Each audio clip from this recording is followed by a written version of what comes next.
पाकिस्तान एक मुश्किल वक्त से निकल के अब हम एक स्टेबल और आगे बढ़ने के स्टेज पे आ गए। हमारी अल्लाह का शुक्र है। जो सबसे मुश्किल चीज होती है करंट अकाउंट, 17 साल के बाद 5 महीने पाकिस्तान का जो करंट अकाउंट है वो सरप्लस पे चला गया।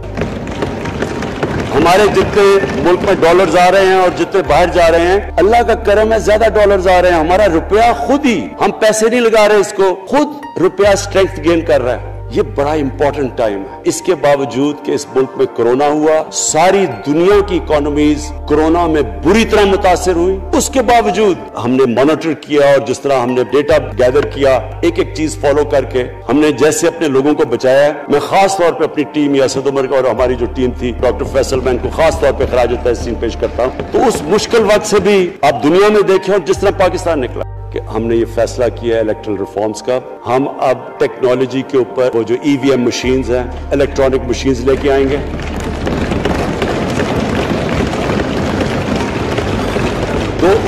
दो चीजें कर रहे हैं। ओवरसीज पाकिस्तानीज के लिए अब पूरे लगे हुए हैं कि ओवरसीज पाकिस्तानीज भी वोट डाल सके, और दूसरी चीज इलेक्ट्रॉनिक मशीन्स लेके आ रहे हैं। और क्योंकि ये इलेक्ट्रॉनिक मशीन्स के बगैर हमें इलेक्शंस नहीं करने चाहिए, नहीं तो जो हारता है वो कहता जी धांधली हो गई। हमने उस तरह का सिस्टम लेके आ रहे हैं कि अमेरिका के अंदर जब डोनाल्ड ट्रंप ने कहा कि इलेक्शन में धांधली हुई है, सारे उन्होंने जब इलेक्शन खोला तो एक भी वो नहीं साबित कर सके धांधली हुई, क्योंकि इलेक्ट्रॉनिक मशीन्स थी, उनके पास वो सिस्टम था। इंशाल्लाह वो सिस्टम लेके आ रहे हैं ताकि हमेशा के लिए आगे से ये चीज खत्म हो जाए कि जो हारा था वो हार मानेगा, जो जीतेगा वो जीत। जिस तरह के इंशाल्लाह हमारी हुकूमत करेगी, जिस तरह के एज कैप्टन पाकिस्तान दुनिया की क्रिकेट की तारीख में पहली दफा न्यूट्रल अंपायर्स में लेके आया था। बहुत आगे हमारा चैलेंज क्या है? हमारा चैलेंज ये है कि हम अपनी जो एक्सपोर्ट्स हैं उनको बढ़ाएं, क्योंकि सिर्फ ग्रोथ एक ही तरह होती है, एक्सपोर्ट लेड। अल्लाह का शुक्र है कि बैरून मुल्क पाकिस्तानियों ने रिकॉर्ड पैसा पाकिस्तान भेजा है, जो कि हमारे मुल्क में आया है रेमिटेंसेस के। अब हमने इन्वेस्टमेंट के ऊपर लगे हुए हैं। इस वक्त सबसे ज्यादा कंपनीज रजिस्टर हुई हैं एसईसीपी में। इसका मतलब कि नई इन्वेस्टमेंट पाकिस्तान में आने वाली है, लोग तैयार हो गए इन्वेस्ट करने के लिए। हमारा सिर्फ मसला स्पीकर साहब एक है, बिजली का। ये बड़ा मसला है। कॉन्ट्रैक्ट महंगे साइन किए हुए, जिस बिजली जो कॉन्ट्रैक्ट साइन किए हुए हैं उस जिस पे वो बिजली प्रोड्यूस हो रही है, बदकिस्मती से वो अगर बिजली की कीमत बढ़ाते हैं तो लोग आगे और मुश्किलों में पड़े हुए हैं। बिजली की वजह से सब चीजें महंगी हो जाती हैं। नहीं बढ़ाते तो कर्जे, वो जो गर्दिशी कर्जे हैं वो बढ़ते जा रहे हैं। हमारा एक ये चैलेंज है। इसके ऊपर सिर्फ अपनी कौम को बताना चाहता हूं कि बकायदा हम हर तरीका सोच रहे हैं कि हमने इसमें से कैसे हमने अपने लोगों के ऊपर बोझ कम करना है। एक तो मैं अपनी टीम को यह भी कामयाबी देता हूं कि बड़ी देर और मुश्किलों से आईपीपीज के साथ हमने नया कॉन्ट्रैक्ट साइन किया, जिसके अंदर बहुत पाकिस्तान का पैसा भी बचेगा और जो आगे जाके कर्जा बढ़ना था वो नहीं बढ़ेगा। जो मेरे ऊपर सबसे ज्यादा प्रेशर है इस वक्त स्पीकर साहब, वो है महंगाई का। महंगाई मैंने आपको बता भी दिया कि मसला एक, जब आपके रुपया गिरता है तो जब चीजें महंगी हो जाती हैं, एक वो है। लेकिन मैं अपनी कौम को सिर्फ एक चीज कहना चाहता हूं कि सबसे ज्यादा इस वक्त मेरी हुकूमत एक ही चीज पे लगी हुई है कि हम किस तरह लोगों के ऊपर महंगाई का बोझ कम करें। इसके लिए हम बड़ी बड़ी चीजें आपके सामने लेके आएंगे आने वाले दिनों में, जिसमें कोशिश ये है कि हम अपने मुल्क में जो सारा निचला तबका है इनको सब्सिडाइज करें, अपने एहसास प्रोग्राम के जरिए इनको डायरेक्टली हम फंड करें। ये इंशाल्लाह आपके साथ आएगा। अभी मैंने एक्सपेरिमेंट एक और शुरू कर दिया, वो 1 हफ्ते तक अभी ट्रायल पे है कि हम एक प्रोग्राम लेके आ रहे हैं, कोई भूखा ना सोए। हमने खास किचन्स बनाए हैं, एरियाज चूज किए हैं जिधर सबसे ज्यादा भूख है, ताकि हम कम से कम जब तक हमारी मुल्क उठता है ऊपर, हम कम से कम उन तक खाना पहुंचाएं कि हमारे मुल्क में कोई भूखा ना सोए। और ये पूरी मैं कैंपेन शुरू करने लगा हूं। हेल्थ कार्ड पंजाब के अंदर और पख्तूनख्वा में, पख्तूनख्वा की गवर्नमेंट को तो मैं खास मुबारक देता हूं कि उन्होंने सारे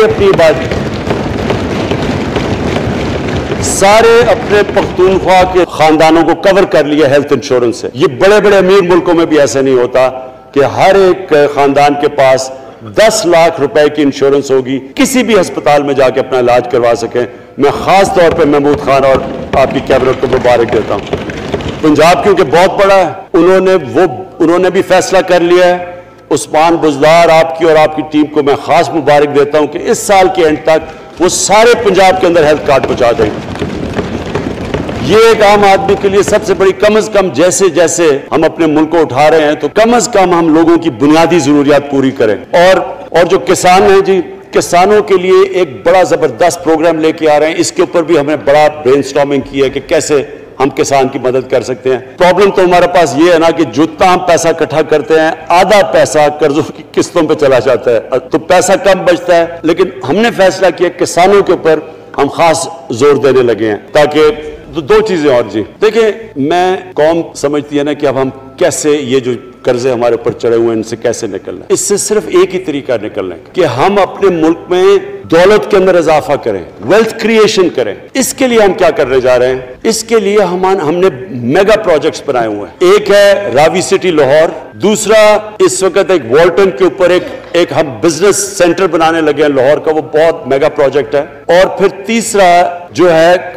एक जजीरा बंडल आइलैंड, कराची से थोड़े 1-2 किलोमीटर के फासले पे। इनसे ये क्यों करने जा रहे हैं, मैं सिर्फ लोगों को समझे कि क्यों। एक तो ये हमारे शहर फैलते जा रहे हैं, जितना शहर फैलता जाएगा ना आप उनको सीवरेज दे सकते हैं, ना पानी दे सकते हैं, ना सफाई कर सकते हैं। तो जो दुनिया के मॉडर्न सिटीज हैं वो ऊपर जाते हैं, यानी वो बिल्डिंग ऊपर जाती है, बजाय अगर आप फैलते जाए तो मुश्किल हो जाता है सर्व करना। तो एक तो मॉडर्न सिटीज पहली दफा बना रहे हैं पाकिस्तान में, इस्लामाबाद के बाद। एक वो रावी सिटी, वो बहुत जरूरी है। उससे लाहौर का जो पानी नीचे जाता जा रहा है वो हम वहाँ बैराज बना के पानी उसका बचाने लगे हैं। और दूसरा माहौलियात के लिए वहाँ हम बहुत बड़े पैमाने पे अर्बन फॉरेस्ट और दरख्त उगाने लगे हैं, क्योंकि वहाँ लाहौर में बहुत बड़ा प्रॉब्लम है उसका। वही बंडल आइलैंड का भी मकसद ये है कि वहाँ सारा सीवरेज जा रहा है कराची का, उसकी सीवरेज को ट्रीट करें और एक मॉडर्न सिटी बनाएं, बजाय कराची फैलते फैलते हैदराबाद पहुंच जाए।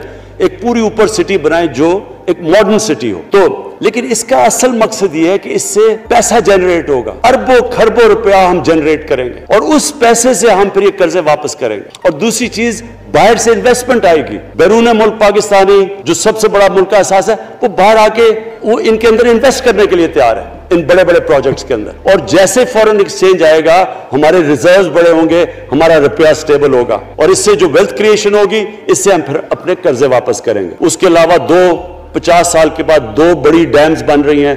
पाकिस्तान की तारीख में सिर्फ 2 बड़ी डैम्स थी, अब ये 2 और बादशाह डैम और ममन डैम बना रहे हैं। पाकिस्तान को आगे बढ़ने से कोई नहीं रोक सकता इंशाअल्लाह।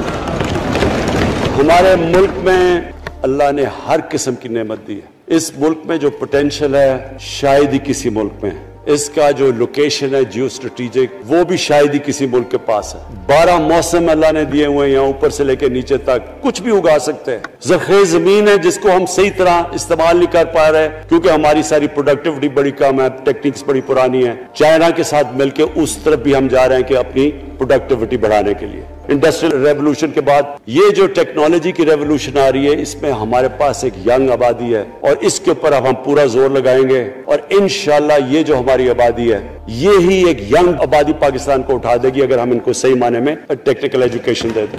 जब तक हम इस मुल्क में अपनी अखलाकियात ठीक नहीं करेंगे, मॉरल स्टैंडर्ड्स ठीक नहीं करेंगे, जब इस तरह के इलेक्शन होंगे कि खुल के पैसा चल रहा है और हम कहेंगे नहीं जी वो पटवारी क्यों पैसे लेता है, तो वो थानेदार क्यों पैसे लेता है, वो सरकारी नौकर, वो तो बेचारा जो निचला तबका है वो तो वाकई जिस तरह शेख रशीद ने कहा है, महंगाई जो बड़ी है, बेचारे लोगों की तनख्वाह में गुजारा नहीं हो रहा। उनको हम कह रहे हैं कि आप बिल्कुल ईमानदार बने। और ये जिनका इतना इनके पास पैसा है, स्पीकर साहब, मैं आपको यकीन से कहता हूं इनको खुद नहीं पता कि इनका कितना पैसा बाहर पड़ा है। इतने 30 साल से चोरी कर रहे हैं ये पैसा, और 30 साल से पैसा चोरी करके अब इनकी कोशिश ये है कि इमरान खान के ऊपर प्रेशर डालो सारे चोर मिलके कि जी कभी हम गवर्नमेंट गिरा देंगे, कभी हम वो निकलाते हैं वो। आप सोचें फैटफ के ऊपर, अब फैटफ हमारी वजह से तो नहीं फैटफ पे हम ग्रे लिस्ट में आए, ये तो नून लीग के दौर में ग्रे लिस्ट में आए हैं। अब अगर फैटफ की ब्लैक लिस्ट में पाकिस्तान जाता है तो यहां सबको पता है कि सैंक्शन लग जाएंगी। तो आगे मुश्किल से हमने इकोनॉमी को स्टेबलाइज किया, मुश्किल से। अगर ब्लैक लिस्ट में जाता है तो इकोनॉमी सीधी नीचे। आज जो लोगों को मुश्किल पड़ी हुई है और मुश्किल पड़ी हुई है हमारे लोगों को महंगाई की, उसकी वजह यह है कि हमारा रुपया जो था तकरीबन 107 रुपए का, आज 160 रुपए का। तो जब रुपया गिरता है तो सारी चीजें बाहर से महंगी हो जाती है, पेट्रोल, डीजल, बिजली। अब बिजली की आधी बिजली उनसे बाकी बिजली के कॉन्ट्रैक्ट साइन किए हुए हैं, वो सब कुछ बाहर से, दालें महंगी, जो चीज बाहर से इंपोर्ट करते हैं, घी महंगा, सारी चीजें महंगी हो जाती हैं। तो ये सोच लें कि अगर हमारे ऊपर सैंक्शंस लग जाएं, अगर हमारे ऊपर फैटिफ की सैंक्शंस लग जाती, तो ये तो आप तो सोच ही नहीं सकते कि ये मुल्क में क्या हाल होना था। तो हम अपने मुल्क के लिए फैटिफ की रिक्वायरमेंट पर लेजिस्लेशन करवा रहे हैं और इन्होंने जनाब इतना बड़ा जी ये 34 सिक्के चेंज कर दे नैब में। अब नैब का फैटिफ से क्या ताल्लुक है? इन्होंने समझा क्या इमरान खान काबू आ गया, अब तो ये डर के फैटिफ की ब्लैक लिस्ट से अब तो जनाब हमें ये 34 सिक्के साइन करके तो नैब को खत्म कर देगा। मतलब ये कि सिर्फ इनकी चोरी के केसेस खत्म हो जाए, बस वन पॉइंट एजेंडा इनका। और मैंने आपको पहले दिन यहां से कहा था, पहले दिन यहां खड़े होकर मैंने कहा था कि इनका सिर्फ वन पॉइंट एजेंडा। मैं इनको जानता हूं, जब ये सारे ऑपोजिशन में मेरे साथ थे। इनका सिर्फ एक खौफ है, ये एनआरओ नहीं देगा, लिहाजा इसको इतना ब्लैकमेल करो। और अब फैटिफ के ऊपर तो ये फंस गया है, तो अब इसे कंसेशन ले लो ताकि नैब खत्म हो जाए। अब सोचें, क्या इनको मुल्क का फिक्र है? क्या इनको नहीं पता था कि क्या होना है अगर फैटिफ की ब्लैक लिस्ट पे चले जाते हैं? सारी जिंदगी मेरी तो स्ट्रगल में गुजरी। अगर आपने मुल्क में अपने सबसे टॉप 11 खिलाड़ियों में पहुंचना है, सारे मुल्क में मुकाबला करके आप वहां पहुंचे, उसमें बड़ी स्ट्रगल होती है, ऊंच नीच होती है बड़ी। और फिर अगर आपको दुनिया के लेवल पे आपको मनवाना है, उसकी और एक स्ट्रगल होती है। और मेरी उससे ज्यादा बड़ी स्ट्रगल थी कि एक आदमी जाके हॉस्पिटल बनाने की कोशिश करे, और वो भी कैंसर हॉस्पिटल। तो एक वो बहुत बड़ी स्ट्रगल थी। पर पॉलिटिक्स में लंबी स्ट्रगल रही है। अकेला थोड़ा से लोगों के साथ शुरू हुआ था और स्ट्रगल करके 14-15 साल तो मजाक उड़ता था मेरा, सारे हंसते थे जब नाम सुनते थे मेरा। तो एक स्ट्रगल करके यहां पहुंचा हूं। जो ये 2.5 साल में स्पीकर साहब मैंने स्ट्रगल की है, ये मेरी जिंदगी की सबसे मुश्किल स्ट्रगल थी। क्योंकि जो ये 10 साल में, मैं इसको डेकेड ऑफ डार्कनेस कहता हूं, एक एक इन्होंने इदारा तबाह किया। सिर्फ 10 साल पहले इदारों के हाल देख लें, पीआई ले, रेलवे ले, 8 अरब रुपया स्टील मिल में प्रॉफिट था जब तक जरदारी ने हाथ नहीं मारा उसको। अपना वो रियाज लाल जी फ्रंटमैन रख के हमारे सामने, मेरे पास आए लोग चेंबर वाले, उन्होंने कहा जी ये स्टील मिल सस्ती बिलेट्स उसको भेजा, उसके थ्रू पैसे दे रहा है, वो स्टील मिल आज बंद पड़ी है। भर्तियां की लोगों की, वो इदारे इतने बड़े बड़े हो गए हैं कि वहां पेंशन ही इतनी आ गई है कि कुछ बचता नहीं है सैलरीज और पेंशन के बाद के इदारे को ठीक कर सके। एक एक इदारा तबाह किया। मुल्क का सबसे बड़ा जो करंट अकाउंट डेफिसिट, जिसके ऊपर सारा प्रेशर पड़ता है, अगर आपका करंट अकाउंट यानी कि डॉलर ज्यादा मुल्क से बाहर जा रहे हैं और कम अंदर आ रहे हैं, तो प्रेशर रुपए पे पड़ता है, वो गिर जाता है। जब रुपया गिरता है तो गुर्बत फैल जाती है मुल्क में। फिस्कल डेफिसिट, जो कि आपकी आमदनी और खर्चे, वो बड़ा डेफिसिट, सारे इदारे खसारे में। पावर कॉन्ट्रैक्ट जो इन्होंने साइन किए स्पीकर साहब, ये उमर अयूब आपको बताएगा, यानी ऐसे लगा था कि किसी दुश्मन ने आके एक मुल्क को नुकसान पहुंचाने के लिए पावर कॉन्ट्रैक्ट साइन किए। वही पावर प्रोजेक्ट्स आप कहीं और देख लें, किसी और मुल्क में, बल्कि अपने मुल्क में देख लें, और वो देखें इन्होंने किस पैसे बनाए, वो किस पैसे पे। गैस का कॉन्ट्रैक्ट साइन किया हमने, आके उसी मुल्क से 30% कम पैसे पे गैस का कॉन्ट्रैक्ट साइन किया, इनका ही कॉन्ट्रैक्ट चेंज किया। एक करप्ट आदमी, दुनिया में उसके ऊपर लिखा हुआ कि मिस्टर 10%, मजबूर लिखे हुए हैं, फिल्में बनी हुई हैं उसके ऊपर। और उस मुल्क में लोग कहें जी एक जरदारी सब पे भारी, क्या कि वो रिश्वत देता था इसलिए सब पे भारी हो गया। दूसरी तरफ यहां बैठे हुए हमारा लीडर नवाज शरीफ, और नवाज शरीफ एक डाकू, मुल्क को 30 साल से लूट के मुल्क से बाहर भागा हुआ है, झूठ बोल के बाहर भागा हुआ है। सारे मुल्क के सामने हमें कैबिनेट में हमने 6 घंटे में बताया जी उसको ये भी बीमारी है, उसको ये भी बीमारी है, उसको ये भी बीमारी है। वो जहाज पे भी ना चढ़ सके, वो शायद मर जाएगा। शीरीन के आंसू आ गए कैबिनेट में, और शीरीन के आंसू आने आसान काम नहीं है स्पीकर साहब। जैसे वो जहाज पे चढ़ा, जैसे वहां गया, वो एकदम ही तब्दील। और आज वहां जाके तकरीरें कर रहा है, वहां बैठ के प्लानिंग करके जी उसे इतना पैसा दो, उधर इधर पैसा खिलाओ। जब से हम 2.5 साल से हुकूमत आई है, ये सारे बड़े बड़े डाकू इकट्ठे होके ये समझ रहे हैं कि इमरान खान को कुर्सी का इतना शौक है कि इसके ऊपर इतना प्रेशर डालो कि ये जी हमें जिस तरह जनरल मुशर्रफ ने एनआरओ दिया था ये भी दे देगा। जनरल मुशर्रफ, फौज उसके नीचे, अदलिया उसके कंट्रोल में। क्योंकि मैं इधर मेंबर पार्लियामेंट था तब, ऑपोजिशन ना होने के बराबर। जो ऑपोजिशन के अंदर जो मेन आदमी था फजल रहमान, वो उसके साथ मिला हुआ था, वो 2 नंबर हमेशा से था। वो आदमी जिसके पीछे अमेरिका उनकी जंग लगा था, सब कुछ, वो इनके प्रेशर में आके इन दोनों को एनआरओ दिया। और इतना बड़ा इस मुल्क के ऊपर उसने जुर्म किया है। इन दोनों ने आके एनआरओ लेके दोनों हाथों से मुल्क लूटा। उसके बाद दोनों ने इस मुल्क के ऊपर 4 गुना ज्यादा कर्जा चढ़ाया। स्पीकर साहब, 6,000 अरब से हमारा कर्जा 30,000 अरब पे पहुंचा दी। मैं ये 2.5 साल से तमाशे देख रहा हूं। यहां पहले दिन प्राइम मिनिस्टर तकरीर करने जा रहा है, खड़े होकर तकरीर नहीं करने दी कि पहले दिन से उनको डर था कि ये हमारे जो करप्शन के केसेस ये माफ नहीं करेगा। करप्शन के केसेस हमने नहीं बनाए थे स्पीकर साहब, ये सारे इनके दौर के केसेस बने हुए इनके ऊपर। आपस में तो इनका मुकमका था, अपना नैब का चेयरमैन आपस में मिलकर केसेस इनके बंद कर रहा है। अदलिया उस वक्त की अदलिया वो इनके हाथ में थी, इनको तो मसला ही कोई नहीं था।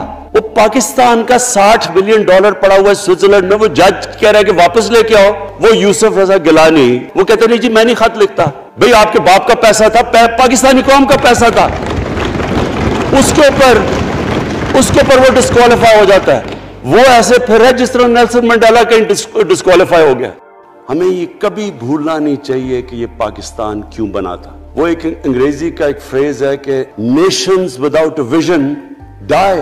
कौम का जब अपना मकसद अपने नजरिए से पीछे हटती है मर जाती है कौम। कौम में किसी मकसद के लिए बनती है। हम अपने वो जब तक वो पता नहीं हम अपने बच्चों को नहीं बताएंगे, खुद हम जो आज लीडरशिप है, जो हमारी लीडरशिप है, उसको पता होना चाहिए कि ये बहुत बड़ा अजीम ख्वाब था पाकिस्तान का। इलामा इकबाल को नहीं पता था कि अगर पाकिस्तान बनेगा तो आज जिस तरह हमारे 20 करोड़ मुसलमान हिंदुस्तान में रह जाएंगे तो वो तो सारे पाकिस्तान में नहीं आ सकते थे। तो इलामा इकबाल का क्या वजह थी ख्वाब देखने की? उनकी वजह ये थी कि हमने एक दुनिया को मिसाल देनी थी कि असल में एक मॉडल बनाना था कि असल में एक इस्लामी रियासत क्या होती है। और वो बेस किसके ऊपर कर रहे थे? पाकिस्तान की इस्लामी फलाई रियासत जो हमारी ऑब्जेक्टिव रेजोल्यूशन में है, नबी सल्लल्लाहु अलैहि वसल्लम की मदीना की रियासत जो उनकी सुन्नत थी, जो दुनिया की तारीख की पहली फलाई रियासत बनी थी, जिसमें बहुत बड़े बड़े मॉडर्न जो आज के प्रिंसिपल्स तय किए गए थे, वो रियासत बनी थी। और वो रियासत एक मॉडल ऐसा था कि उसके बाद एक जिनको कोई जानता ही नहीं था, एक कौम, एक अरब कबीलों में तकसीम हुई कौम जिसकी हैसियत ही कोई नहीं थी, उन असूलों के ऊपर चलते हुए ये दुनिया की तारीख का मोजा है जो हुआ उसके बाद।